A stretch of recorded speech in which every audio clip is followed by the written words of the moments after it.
സുഹൃത്തുക്കളെ, നമ്മളിന്ന് പോകുന്നത് മടൂപ്പാറയാണ്. ഈ മടൂപ്പാറ വന്നിട്ട് ട്രിവാൻഡ്രത്താണ്. ട്രിവാൻഡ്രത്ത് നിന്ന് കാട്ടായിക്കുളത്തു നിന്നും ചേങ്കോട്ട് കുളത്തിനും ഇടയ്ക്കുള്ള ഒരു സ്ഥലത്താണ് ഈ മടൂപ്പാറ. ആ മടൂപ്പാറയിലോട്ടാണ് നമ്മൾ ഇന്നത്തെ യാത്ര. ഈ വഴി ഏകദേശം ഒരു 300 മീറ്റർ വരും ക്ഷേത്രത്തിൻ്റെ നടയിലോട്ട് പോകാൻ.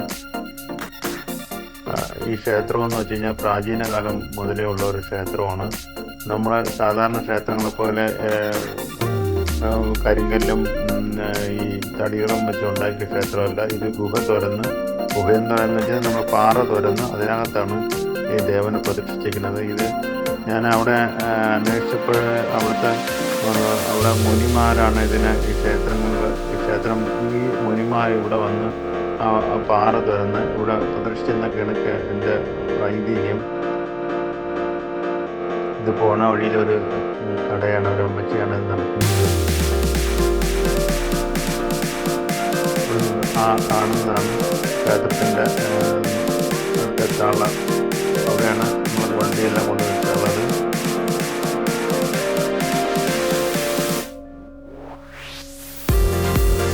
ഇവിടെ നമ്മൾ വണ്ടി വെച്ചിട്ടാണ് മുകളിലോട്ട് കയറുന്നത്. ഇവിടുന്ന് കുറേ പടികളുണ്ട്.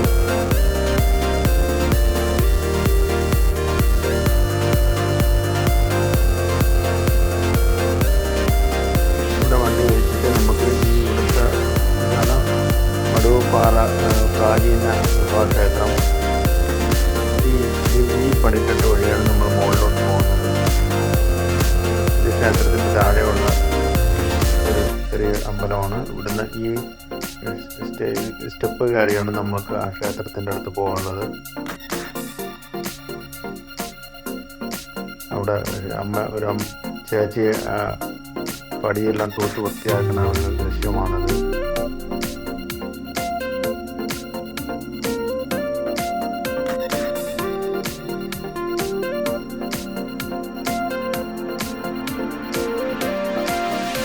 ദൂരമുണ്ട്. അത് വീഡിയോയിൽ അത് മൊത്തത്തിൽ കാണിക്കുന്നേ ഉള്ളൂ.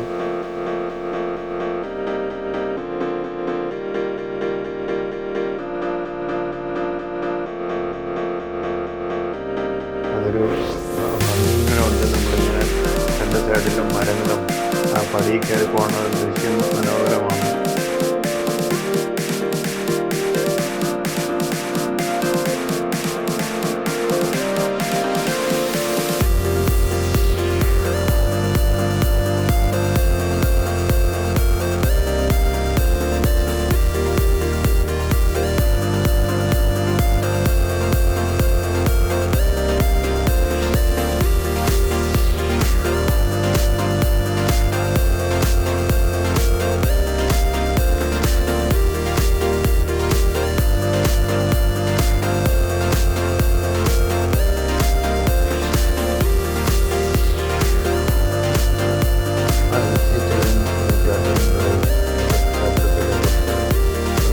ചോദിക്കാം നമുക്ക്.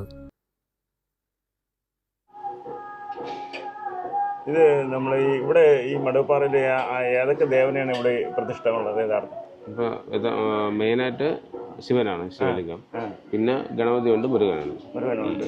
ഇത് ഈ മഠത്തിന്റെ കീഴിൽ വന്നിട്ട് എത്ര വർഷമാവുന്നു വല്ല ഓർമ്മയുണ്ടോ? അതറിയില്ല. ആശ്രമത്തിന്റെ കീഴിലാണ് പ്രവർത്തനം. ആശ്രമത്തിന്റെ കീഴിലാണ് ഇത് പറഞ്ഞത്. പിന്നെ ഈ പാറ മുകളിലൊക്കെ പുരാവസ്തു വേണ്ടിയാണ്. അല്ല, മൊത്തത്തിൽ പുരാവസ്തുവിന്റെ ഇതിലാണ്. അമ്പലത്തിന്റെ പ്രവർത്തനം ആശ്രമത്തിലാണ് പ്രവർത്തിക്കുന്നത്. ഇത് 2 നേരം നട തുറക്കും ഇവിടെ? 2 നേരം. രാവിലെ 6 മണിക്ക് 6 മണി തൊട്ട് 10 മണി വരെ. വൈകുന്നേരം 5:30 മുതൽ 7 മണി വരെ തുടങ്ങും. ഇത് അന്ന് ഇവിടെ എത്ര ജീവനക്കാരനാ? എത്ര വർഷമാവും? ഞാനിപ്പോ 1.5 വർഷമാവും. 1.5 വർഷമാവും. ഇവരൊക്കെ ഇവിടുത്തെ ഈ മഠത്തിലുള്ള എല്ലാവരും ആശ്രമത്തിന്റെ കീഴിലാണ് ഇതിന്റെ സ്റ്റാഫായിട്ട് പ്രവർത്തിക്കുന്നത്, വർക്ക് ചെയ്യുന്നത്. ചേച്ചി ഇത് കഴിഞ്ഞിട്ട് മഠത്തിൽ ജോലിക്ക് പോകും? ഇല്ല, ഇവിടെ ഇവിടുന്ന് രാവിലെ വരും, 6 മണിക്ക് വരും. 12 മണിക്ക് പോണ ദിവസമുണ്ട്, 1 മണിക്ക് പോണ ദിവസമുണ്ട്, 10 മണിക്ക് 11 മണിക്ക് പോണ ദിവസമുണ്ട്. അതീ മുമ്പേ പോവാൻ പറ്റും. തിങ്കളാഴ്ച ആകുമ്പോ ഇത്തിരി ആള് കൂടുതലായിരിക്കും. അന്ന് 1 മണിയൊക്കെ ആവും. തിങ്കളാഴ്ച 1 മണി വരെ ഉണ്ടാവും. 1 മണി വരെ നമ്മളെ ഇറങ്ങുമ്പോ 1 മണിയാവും. 12 മണിയൊക്കെ ആകുമ്പോ ഇവിടെ നടയടച്ചാല് നമുക്ക് പിന്നെ പാത്രമൊക്കെ കഴുകാനൊക്കെ.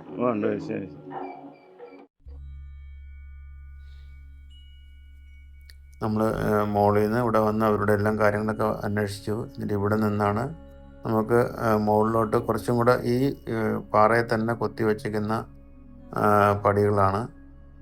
ഇതുവഴിയാണ് നമ്മൾ ഈ പടി കയറിയാണ് നമ്മൾ മുകളിലെത്തുന്നത്.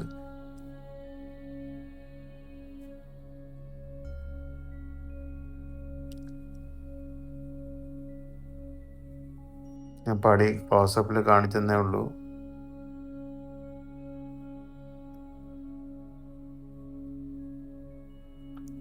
നേരിട്ട് നമുക്ക് സൈഡിലേ നമുക്ക് വീഡിയോ എടുക്കാൻ പാടുള്ളൂ. നേരിട്ട് നമുക്ക് കാണിക്കാം. കേരളത്തിൽ നമ്മളൊരു ക്ഷേത്രത്തിനും കാണിക്കാറില്ലല്ലോ. അവിടെ ഭക്തന്മാരൊക്കെ നിന്ന് തൊഴുവണ ദൃശ്യമാണ്. നമുക്ക് അവിടുത്തെ പോറ്റിയെ കണ്ടിട്ട് ഇവിടുത്തെ പൂജാ രീതിയെക്കുറിച്ചൊക്കെ ഒന്ന് സംസാരിക്കാം. വെളിയിലിറങ്ങിയാലേ നമുക്ക് സംസാരിക്കുള്ളൂ. നമുക്ക് വെയിറ്റ് ചെയ്യാം അവിടെ.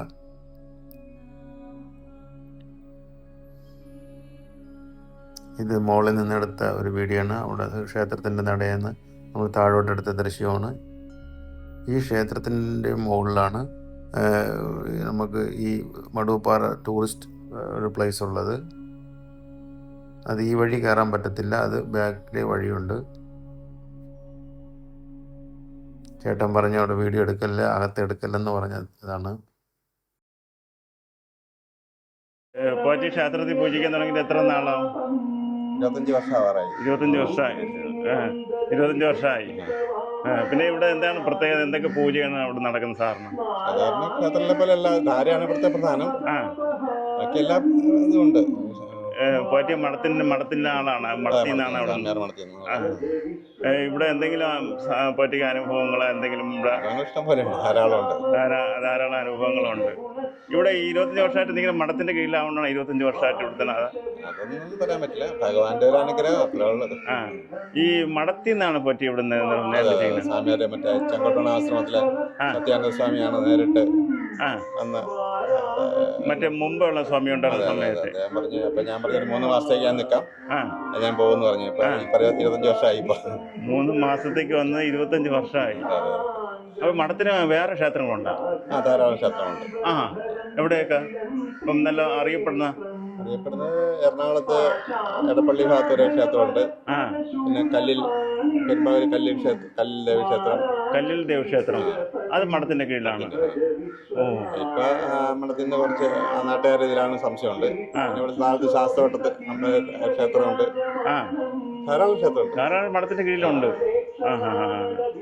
ഇപ്പൊ മഠത്തിന്റെ അധികാരി ആരാണ് ഇപ്പം? കൃഷ്ണൻ പോറ്റി പേര് മാറിയിട്ടുണ്ട്. ഇതാണ് ഇപ്പൊ പുതിയ മഠാധിപതി. ഇവിടെ സാധാരണ എത്ര മണിക്ക് നമ്മൾ നട തുറക്കും? രാവിലെ 6:10 10 മണി വരെ സാധാരണ ദിവസങ്ങളിൽ. തിങ്കളാഴ്ച വ്രതക്കാരുള്ളതുകൊണ്ട് 12 മണി വരെ പോകും. 12 മണി വരെ പോകും. വൈകുന്നേരം 5:30 തുറന്ന് 6:45 അടയ്ക്കും. അസ്തമനം കഴിഞ്ഞാൽ ദിവാരാനാഞ്ഞ് പറഞ്ഞാൽ അടയ്ക്കും. അതാണ് ഇവിടുത്തെ പ്രത്യേകത. രാത്രി തുറന്നിരിക്കില്ല, സാധാരണ ക്ഷേത്രം പോലെ തുറന്നിരിക്കില്ല. പക്ഷെ ഇവിടെ പുറത്തുനിന്ന് ഒരുപാട് പേര് വരാറുണ്ട്. ധാരാളം പേര് വരും. അത് ഈ പുരാവസ്തു രീതിയാ. ഇവിടെ വരണമെങ്കിൽ ഈ പറഞ്ഞാല് അത്ര എളുപ്പമല്ല. ഭഗവാന്റെ അനുവാദം പലരും അങ്ങനെ 10 കൊല്ലമായിട്ട് ചിന്തിക്കുന്നു ഇന്നാ വരാൻ പറ്റിയെന്നൊക്കെ പറയുന്ന ആൾക്കാരുണ്ട്. അത് ശരി. നമ്മളെ കഴക്കൂട്ട മഹാദേവ ക്ഷേത്രമുണ്ട്. ഞാൻ ഒരു ശിവനെ വിളിക്കുന്ന ആളാണ്. ഞാൻ അതുവഴി ഒരുപാട് പ്രാവശ്യം പോയിട്ടുണ്ട്. കുറേ എൻ്റെ ഏകദേശം ഒരു 5 വർഷത്തിന്, എനിക്ക് ഇത്രയും 5 വർഷം ആയതേ ഉള്ളൂ ഞാൻ അവിടെ പോകാൻ പറ്റിയിട്ട്. ഒരു 5 വർഷത്തിന് പിറകെ അതിലുവഴി എത്രയെങ്കിലും പ്രാവശ്യം ഞാൻ അതുവഴി പോകണം ആളാണ്. ഭഗവാന്റെ അനുവാദം ഇല്ലാണ്ട് വെളുത്താൻ പറ്റില്ല. ഭഗവാന്റെ അനുഗ്രഹം ഇല്ല. ഒരു ക്ഷേത്രം ചാർജ് എടുക്കുന്നതെന്നാണ് ഞാനിവിടെ ആദ്യമായിട്ട് ക്ഷേത്രം കാണുന്നത്. അതിന് മുമ്പ് കണ്ടിട്ടേ പോലുമില്ല. കൊച്ചുനാളിലെ പോറ്റിട്ട് വന്നിട്ടുണ്ട്. എൻ്റെ സ്ഥലം എറണാകുളമാണ്. 25 വർഷത്തിന് മുമ്പേ പോറ്റി ഇവിടെ ഉണ്ടായിരുന്നു. വന്നിട്ടുണ്ട്. പക്ഷെ ഇവിടെ ക്ഷേത്രത്തിൽ വരാൻ പറ്റിയിട്ടില്ല. അന്ന് വരാൻ പറ്റിയിട്ടില്ല. ഇടത്തല അമ്പലത്തിലൊക്കെ ഞാൻ പകരത്തിനൊക്കെ വന്നിട്ട് ഞങ്ങൾ ചെറിയ ഏതമ്പലത്തില്? ഇടത്തറയിലൊക്കെ പറ്റി വന്നു. പകരത്തിന് വരിക. ചേട്ടനായിരുന്നു അവിടുത്തെ മേശാന്തി. അന്നും ഇവിടെ ഒരു അമ്പലം ഉണ്ടെന്ന് എനിക്കറിയാവുന്നല്ലാണ്ട് ഇവിടെ വന്നിട്ട് വരാൻ പറ്റിയിട്ടില്ല. പക്ഷെ ഇവിടെ ചാർജ് എടുക്കണമെന്നാണ് ആദ്യമായിട്ട് ക്ഷേത്രം കാണുന്നത്. കണ്ടിട്ടേ ഇല്ല. പോറ്റി താമസിക്കുന്ന ഇവിടെ അടുത്ത് തന്നെ, ഇവിടെ മെയിൻ റോഡ്. മഠത്തിന്റെ സ്ഥലമാണ്? അല്ല, ഞാൻ വസ്തു വാങ്ങിച്ചു. പോറ്റിക്ക് ഫാമിലി, വൈഫും ഒരു മോനും. എവിടെയാണ്? ഇവിടെ തന്നെയാണ്. ഇവിടെ തന്നെയാണ്. PG ആയി. ഇവിടെ വന്നതിന് ശേഷം തന്നെയാണ് വിവാഹം കഴിച്ചത്. വന്നതിന് ശേഷം വിവാഹത്തിന് മുമ്പ് അവരിവിടെ ജനിച്ച് എല്ലാ സൗഭാഗ്യവും ഭഗവാൻ തരുന്നുണ്ട്. പക്ഷെ ഇവിടെ നമുക്ക് ഭഗവാൻ പോറ്റിക്കൂടെ ഇരിക്കാനും ഒരു പൂജിക്കാനും ഒരു സുഖം ഉണ്ട്. അതെ അതെ ഒരു തണുത്ത അന്തരീക്ഷമാണ് അല്ലേ? ഒരു അനുവാദമാണത്. അനുവാദമാണ്. മറ്റുള്ള ക്ഷേത്രത്തിനകത്തുനിന്നും പൂജിക്കാൻ സുഖം. ഒരു മറ്റു ക്ഷേത്രങ്ങളിലെ ചൂട് സമയമൊക്കെ ഭയങ്കര ചൂടെന്ന് ഞാൻ പോറ്റി. ചൂടുണ്ട്, വൈകുന്നേരം സമയത്ത് ചൂടുണ്ട്. അതിൽ അത്ര കുഴപ്പമില്ല. കുഴപ്പമില്ല. നട തുറക്കുന്ന സമയത്ത് കുറച്ചൊരു, പക്ഷെ ഭയങ്കര നല്ല കാറ്റുണ്ട് ഇവിടെ. കാറ്റുണ്ട്. പിന്നെ കുഴപ്പമില്ല. പ്രകൃതിയുടെ ഒരു ഇതാണ്. ചേച്ചി ഇവിടെ വന്നു തുടങ്ങിയിട്ട് ചേച്ചിയുടെ വീട് അടുത്താണ്? എൻ്റെ വീട് അങ്ങ് നരിക്കൽ ഏരിയയാണ്, തെക്കതിലെന്ന് പറയും. എവിടെയാണ്? നരിക്കൽ ഏരിയയാണ്, തെക്കതിലെന്ന് പറയും. അതെവിടെ? ഇവിടെ കാട്ടായിക്കണം. കാട്ടായിക്കുണത്ത്. ചന്തോള പോണ റൂട്ട്, ബൈപ്പാസ് റോഡ്. അറിയാം ചന്തോള. അവിടെ നിന്ന് പറയൂ. അവിടെ നിന്ന് നടന്നാണ് വരുന്നത്. അവിടെ നിന്ന് നടന്നു വരും. ഒരാഴ്ചയിൽ എത്ര ദിവസം വരും? ഞാൻ സ്കൂട്ടിയൊന്നും പഠിച്ചിട്ടില്ല, വണ്ടി അറിഞ്ഞുകൂടാ, പഠിച്ചിട്ടില്ല. അങ്ങനെ ഭഗവാനെ കാണാൻ വേണ്ടി നടന്ന് തന്നെ വരണ. വെളുപ്പിലെ അതിനു വേണ്ടി ബുധനൊക്കെ കുളിച്ചൊരുങ്ങി അങ്ങനെ വരും. പൂവൊക്കെ കൊണ്ടുവരും. ഭഗവാൻ ഏറ്റവും ഇഷ്ടം പൂവ് എണ്ണയാണ് അല്ലേ? പൂവും എണ്ണ നമുക്ക് ഇഷ്ടപ്പെട്ട എല്ലാ പൂവും കൊണ്ട് കൊടുക്കണേ. എല്ലാത്തിനേക്കാളും പ്രധാനം പൂവാണ്. പൂവും എണ്ണ ഉണ്ടെങ്കിലും വിളക്ക് എത്തിക്കുന്നതുകൊണ്ടാണ് ഞാൻ എണ്ണയും തിരിയും പൂവും തന്നെ. ഇതാണ് ഞാൻ മനസ്സിലാക്കി. അതായത് ഭഗവാൻ ആവശ്യം പൂവും എണ്ണയും, ഇതാണ് അത്രയും ആവശ്യമുള്ളൂ അല്ലേ? പൈസ ഭഗവാൻ ആവശ്യമില്ല അല്ലേ? പിന്നെ നമ്മളെ മനസ്സറിഞ്ഞ് കൊടുക്കണതാണ്. മനസ്സറിഞ്ഞ് കൊടുക്കുന്നത്. അങ്ങനെ ഭയങ്കര വിശ്വാസവും ഇഷ്ടമാണ്. ഇത്രയും കാര്യം കാലുമുട്ട് വയ്യാത്ത ഞാനാണ്. കയറി വരും. വരുമ്പം വലിയ കുഴപ്പമില്ല. പിന്നെ എനിക്ക് നല്ലതാണ് ഇവിടെ വരുമ്പോ. ദുരിതമൊക്കെ ഒരുപാടുണ്ട്. എന്നാലും എനിക്ക് വരുമ്പോഴത്തേക്ക് സന്തോഷം, മനസ്സിന് സന്തോഷത്തിന് വേണ്ടി മാത്രമാണ് ഭഗവാൻ. ക്ഷേത്രത്തിൽ പോണത് എല്ലാവരും മനസ്സിന് സന്തോഷത്തിന് വേണ്ടിയാണ്. അല്ലപ്പോ എല്ലാം തന്നെന്നോ തരുമെന്നോ ഒന്നും വിചാരിച്ചല്ല, സന്തോഷത്തോ വേണ്ടിയാണ്. മനസ്സിന്റെ ദുഃഖം കുറച്ചൊക്കെ മാറ്റിയാണ്. കുറച്ചു നേരം ഇവിടെ വരുമ്പോഴത്തേക്ക് അത്രയും ഒരു ആശ്വാസമായല്ലോ എന്ന് വെച്ചാണ് വരുന്നത്. അതൊരു വിശ്വാസമാണ്. അത് എന്തൊക്കെ പറഞ്ഞാലും എന്തൊക്കെ നഷ്ടപ്പെട്ടിട്ട് എനിക്കുണ്ടെങ്കിലും വിശ്വാസം ഞാൻ വിടില്ല. അതെനിക്ക് ഞാനും കൂടെ അഡിക്റ്റായി ദുഃഖത്തിലാകുമ്പോൾ കുറച്ച് ആശ്വാസത്തിന് വേണ്ടിയാണ്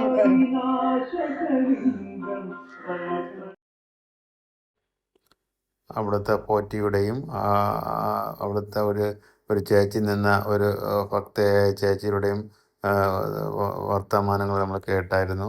നമുക്കിനി താഴോട്ട് പോയി കുറച്ചും കൂടെ ഒരു കാഴ്ച കൂടെ കാണാനുണ്ട്.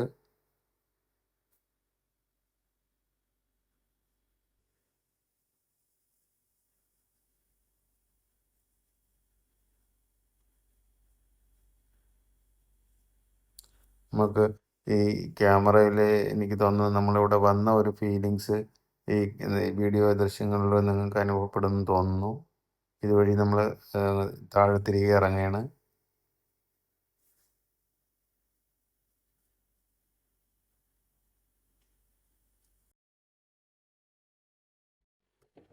ഇതാണ് ഞാൻ പറഞ്ഞ താഴത്തെ താഴെ ഇറങ്ങിയിട്ട് ഈ പാറയുടെ മുകളിലാണ് ഒരു ശിവലിംഗം വെച്ചേക്കുന്നത്.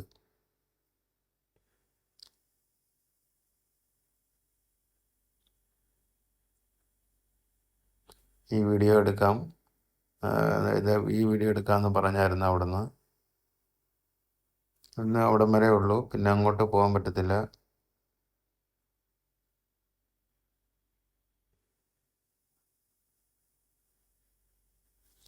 ഇതാണ് പണ്ടത്തെ തടപ്പള്ളി എന്ന് പറയും.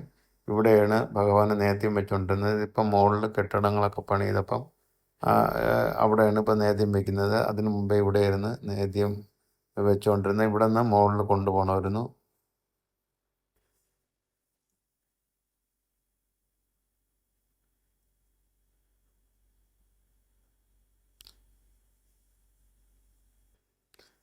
ഇവിടെ കയറുന്ന മുമ്പേ പുറത്ത് സ്വാമി ഇരിക്കുകയായിരുന്നു. നമുക്ക് സ്വാമിയുടെ കുറച്ച് കാര്യങ്ങളൊക്കെ ചോദിക്കാം.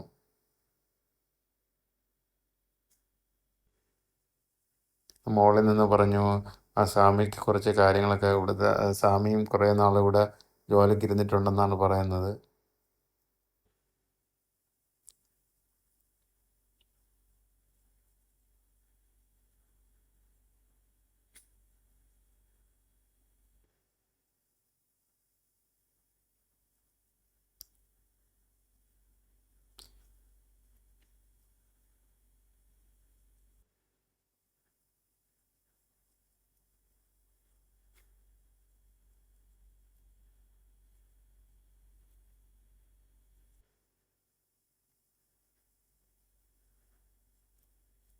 നമ്മളിവിടെ താഴ്ന്ന് നേരത്തെ കണ്ട ദൃശ്യം തന്നെയാണ്. ഞാൻ പുറത്ത് നിന്ന് ഇറങ്ങിയപ്പോൾ ഒന്നും കൂടെ ഒന്ന് കാണിച്ചെന്നേ ഉള്ളൂ.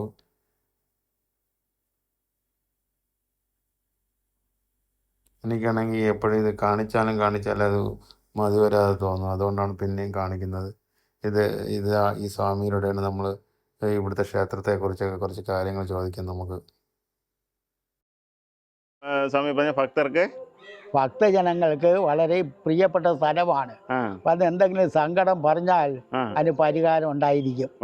അങ്ങനെ എല്ലായിടത്തും ഇത് നല്ല വിശ്വാസികൾ വളരെ അകല സ്ഥലങ്ങളിലും ഉണ്ട്. അങ്ങനെ ഒരു പ്രത്യേകത ഈ ക്ഷേത്രത്തിനുണ്ട്. വന്ന് ആശ്രയിച്ചാൽ അവരെ പരിഗണിക്കും. അങ്ങനെ ഒരു രക്ഷാ സംവിധാനം ഇവിടെ ഭഗവാൻ ഉണ്ട്. മടവൂർപ്പാറ ക്ഷേത്രം. ഈ ക്ഷേത്രം ഏത് കാലത്ത് ആര് നിർമ്മിച്ചുവെന്ന് യാതൊരു അറിവുമില്ല. കാരണം ഇവിടെ മനുഷ്യവാസം ഇല്ലായിരുന്ന കാലത്ത് വനവും കാട്ടുമൃഗങ്ങളും മാത്രമായിരുന്നു. എന്നാൽ ആ കാലഘട്ടത്തിൽ ഇത് ഉണ്ടായി എന്നാണ് ഐതിഹ്യം. കാരണം ഇവിടെ മുനിമാർ വസിച്ചിരുന്നു. അവർ ഈ ശിവനെ ആരാധിച്ചു കഴിഞ്ഞു. അവരുടെ ഭക്തിയിൽ തൃപ്തിപ്പെട്ട് ശിവൻ പ്രത്യക്ഷനായെന്നും അങ്ങനെ അവർക്ക് വേണ്ടി ശിവൻ തന്നെ ഇവിടെ സ്വയം സൃഷ്ടിച്ചതാണെന്ന് ഐതിഹ്യം പറയുന്നു. ചരിത്രപരമായിട്ട് യാതൊരു രേഖയും ഇല്ല. കാരണം അന്നിവിടെ മറ്റ് മനുഷ്യരാരും ഇല്ലായിരുന്നു. അപ്പോൾ ഇങ്ങനെയാണ് ഐതിഹ്യം പറയുന്നത്. ആ പറയുന്നതിൽ പിന്നീട് ഒരു പ്രശ്നം നോക്കിയപ്പോൾ 8 മുനിമാരിവിടെ ഉണ്ടായിരുന്നു എന്ന് അതിൽ കണ്ടു. അപ്പോൾ ഈ ഐതിഹ്യം ശരിയായിരിക്കാനാണ് സാധ്യത. 8 മുനിമാരിവിടെ വസിച്ചിരുന്നു. അവർ സമാധിസ്ഥരായി ഇപ്പോൾ ക്ഷേത്രത്തിൽ തന്നെ കുടികൊണ്ടിരിക്കുന്നു എന്ന് ആ പ്രശ്നത്തെ തെളിയൂ. ഈ പാറപ്പുറം കിടക്കുന്ന സർക്കാരിൻ്റെയാണ്.